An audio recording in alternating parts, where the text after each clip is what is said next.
அனைவருக்கும் வணக்கம். நாளைய பஞ்சமியில் வராகி வழிபாடு எப்படி செய்வது? யாரெல்லாம் வழிபாடு செய்ய வேண்டும்? எதற்காக செய்ய வேண்டும்? வாருங்கள் பார்க்கலாம். சப்த கன்னியர்களில் ஒருவரான வராகி தேவியை பஞ்சமியில் வழிபடுவது சிறப்பு என்பதால் அன்றைய தினத்தில் வராகி தேவியை எப்படி வணங்குவது?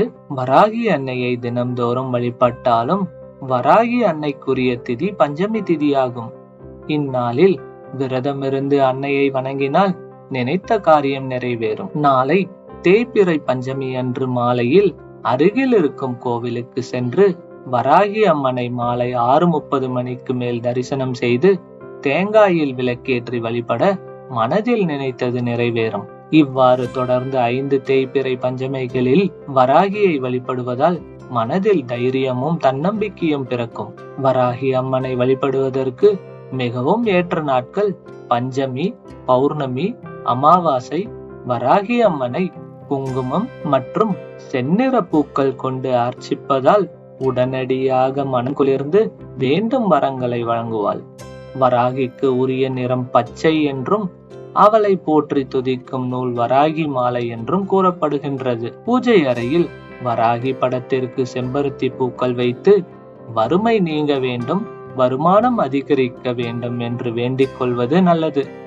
வீட்டில் வராகி அன்னையின் படம் இல்லை என்றால் மகாலட்சுமி தாயாரை வராகியாக நினைத்து செம்பருத்தி பூக்களை வைத்து வழிபடலாம். செம்பருத்தி பூ கிடைக்கவில்லை எனில் சிவப்பு நிறத்தில் உள்ள பூக்களை பூஜைக்கு பயன்படுத்தலாம். தேய்பிறை பஞ்சமி திதியில் வராகியை மனதார வழிபடுவதால் தீய சக்திகள் அகலும். தோல் நீக்காத பூண்டு கலந்த உளுந்த வடை, நவதானிய வடை, வெண்ணெய் எடுக்காத தயிர் சாதம், மொச்சை, சுண்டல், பச்சை கற்பூரம் கலந்த பால், கருப்பு எள்ளுருண்டை, சர்க்கரை வள்ளிக்கிழங்கு, தேன் ஆகியவற்றை வராகிக்கு படைத்து வழிபடலாம்.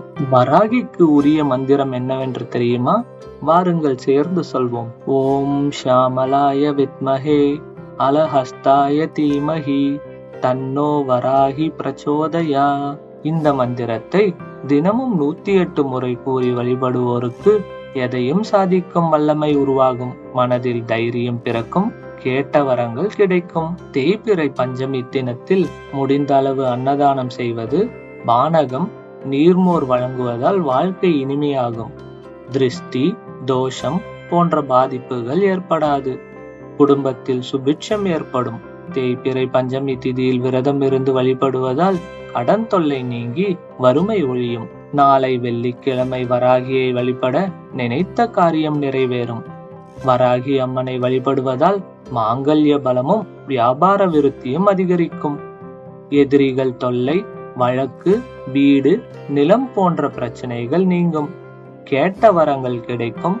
குழந்தை பாக்கியம் மற்றும் கல்வியில் முன்னேற்றம் கிடைக்கும். நாளைய பஞ்சமி அன்று வராகி மந்திரம் படிப்பதால் கிடைக்கும் நன்மைகள் பற்றி நீங்கள் தெரிந்து கொண்டீர்கள். வராகி அம்மனை எப்படி வழிபட வேண்டும், என்னவென்று சொல்லி வழிபட வேண்டும், என்ன செய்து வழிபட வேண்டும் என்பதை நீங்கள் தெரிந்து கொண்டார் போல் இந்த தகவலை உங்கள் நண்பர்களுக்கும் உறவினர்களுக்கும் ஆன்மீக பெரியோர்களுக்கும் பெரியர்களுக்கும் வீட்டில் இருக்கும் பெண்மணிகளுக்கும் அனுப்பி வைத்து அவர்களுக்கும் வராகி அம்மனின் அருளை பெற்றிட செய்யுமாறு கேட்டுக்கொள்கிறேன்.